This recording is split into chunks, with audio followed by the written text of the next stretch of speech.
inside of these rooms. So on my doors, I took my casing off. These are just hollow core doors for this little bedroom or office and the bathroom. They're just hollow core doors, so they're the pre-hung doors, so they've got the casing on them. So I took it off because what I want is I want my casing or the door jamb to come out, and then my furring strips, when they come along, they'll actually come and butt into my door jamb flush. That way my metal can come right across, and then I can trim out on the face of the jamb. That way everything works out the way I want it to. So, by me taking the door casing off and having the furring strips, my hinge is going to be set back here. So what I'm doing is offsetting some just blocks in behind where my hinge is going to be. So I'm just leaving them just shy of the thickness of this furring strip off the 2x4.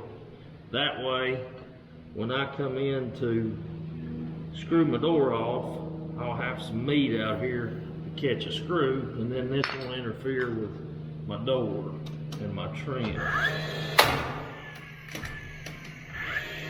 I'm just going to tack it to this finish gun, then I'll run that framing gun. I'll tack these in, that way we can screw our door off to that and we'll be secure.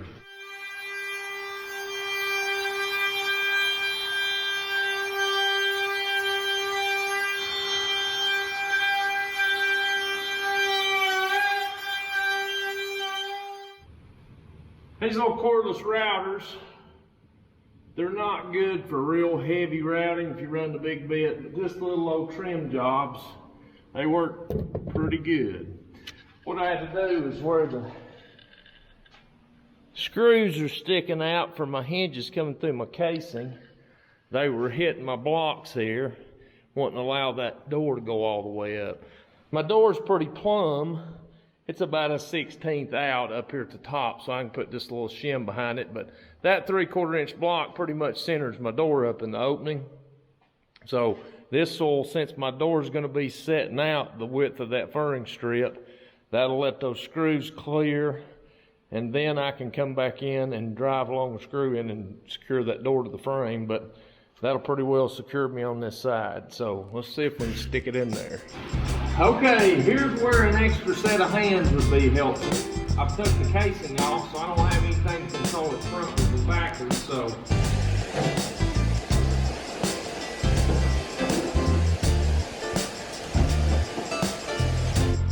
All right, I got my little plate here mortised out so my screws will be able to go in here and not hit. I've went ahead and put my furring strip on so that way I can bring the door out flush with the edge of my furring strip. And I just put me a couple blocks on here.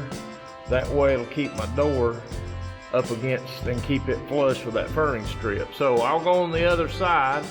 I think I'm gonna have to shim this top just a little bit, but then I'll get me a nail tacked in the top and one in the bottom. And that ought to be secure enough to where we can open this up and then plumb everything up. Sounds good anyway.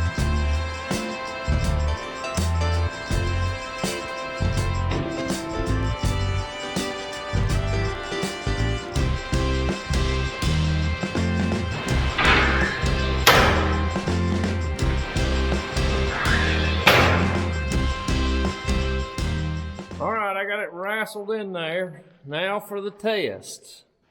Here's to see if you hung it plumb or not. Open her up. See if she'll set in one spot. And we'll come around here on the other side. And let's see if we're hitting at the top and the bottom at the same time. So hey, well, you know, I think I got lucky. To show you here though what I'm going to do, I'm going to put metal in here. So what I'll do is I'll have to bring my, I don't know if I can do this one-handed or not. I'm going to bring my furring strip in here like so, and then I'll shoot it through the case, and I'll shoot it into the furring strip. That way it ties everything together. And then my trim, once I get that in there, the metal will come over here, but then I'll have trim that'll lay on top of that, and then the metal will come in behind it. And that's the way I'll trim them out. So it'll actually look like it's got traditional casing around the door without using just J-trim to go around it. So I'm gonna do a little something extra. I always do it the hard way, but maybe it might look a little better. Well, the sun's rose again. I'm gonna work these next 2 days and try to get everything finished up in here. I'm slower than Christmas at this stuff, but when you only get to work on it an hour or two at a time, it's hard to get much accomplished. But first project at hand, I bought these doors when I bought this building. They sold it to me as, you know, in the kit. And I've tried my best to like them. And they work good for these because they're aluminum frames. You ain't got to worry about it rotting out. And you can reverse the door, flip it upside down, but it's got just a rubber gasket at the top and one at the bottom, so you can flip this door over, flip it side to side. But I've adjusted on this door, adjusted on it, and I've got it in there true. But all you got is this little bitty seal. It's holding all that air out. And so here you've spent all this time, effort, and money to put spray foam insulation, and then you're gonna put this little old cheap foam strip in here to seal that air gap up. So I went and bought some just steel exterior doors. Now these ain't probably the most efficient, but at least we got a decent seal around the door.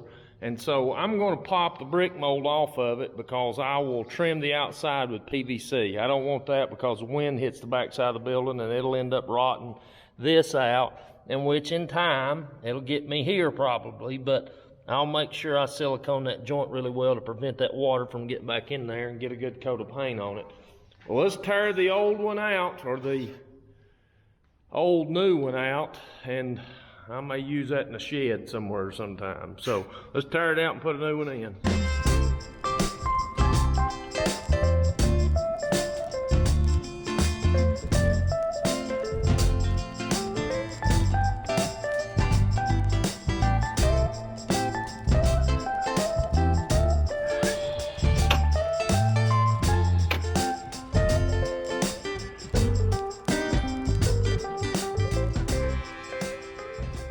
All right, I got the door in, got it blocked behind the hinge side, popped out one of these screws and screw a 3-inch screw into my post, so that way it secures me.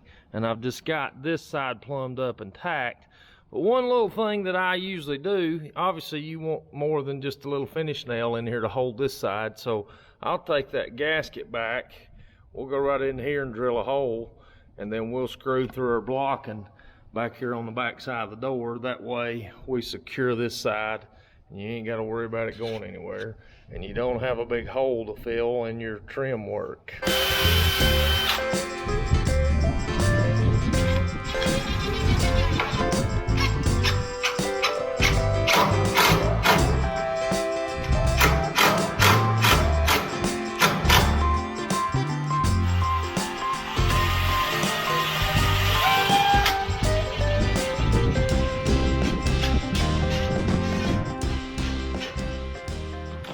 Okay, now you've got that side screwed off.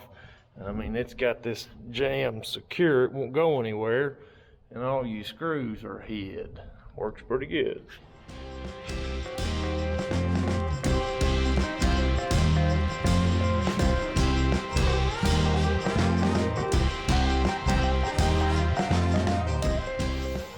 That ought to stop a little air from coming under. Let's see if we can set a door in here. Get her screwed down. Don't forget to take screws out the door. It'll aggravate you a little when you get that door set in there and get it tacked, and then forget that you have to take them screws out and get to take it back out and make a big mess.